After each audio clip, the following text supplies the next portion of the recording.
As we begin our exploration into educational theorists, we'll start with Piaget. Piaget was the first psychologist to make a systematic study of cognitive development.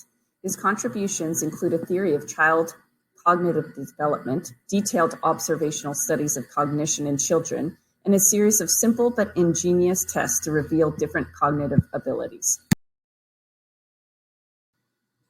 In Piaget's theory, children's minds were not merely smaller versions of adult minds. Instead, there are both qualitative and quantitative differences between the thinking of young children versus older children. Piaget believed that children built their understanding of the world through the use of schemas, or a cohesive, repeatable action sequence where component actions were tightly interconnected and governed by a core meaning. For example, a child might have a schema about buying a meal in a restaurant. The schema is a stored form of the pattern of a behavior which includes looking at a menu, ordering food, eating it, and paying the bill.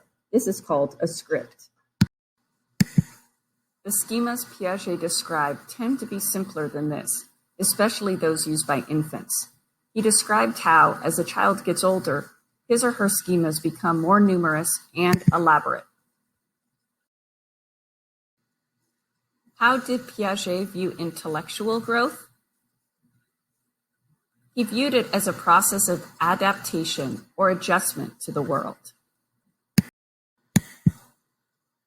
This happens through assimilation, which is using an existing schema to deal with a new object or situation, as well as accommodation, which happens when the existing schema or knowledge does not work and needs to be changed to deal with a new object or situation. Let's look at an example. A 2-year-old child sees a man who is bald on top of his head and has long frizzy hair on the sides. To his father's horror, the child shouts, "Clown, clown!" Clown incident, the boy's father explained to his son that the man was not a clown, and even though his hair was like a clown's, he wasn't wearing a funny costume and doing silly things. With this new knowledge, the boy was able to change his schema of clown. Piaget believed that children go through 4 universal stages of cognitive development. The next few slides will outline those different areas and activities.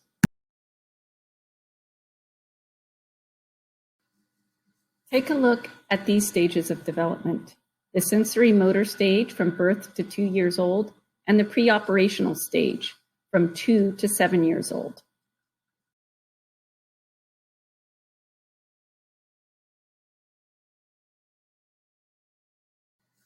Finally, there's the concrete operational stage from 7 to 11 years old, and the formal operational stage, 11 years old and over.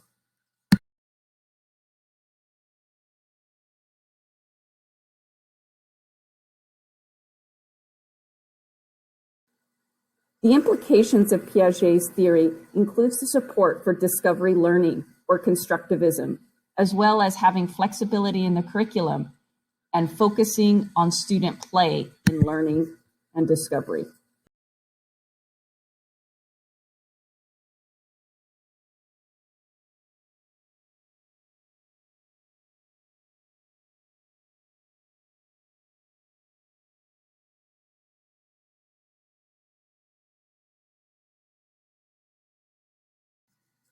Now that we've had a chance to explore Piaget and his learning theory, you're going to have a chance to explore a variety of other educational theorists to learn how they have shaped our understanding of child development. Please check out the Educational Theorist Jigsaw on the Canvas assignment page for more information. Thanks so much.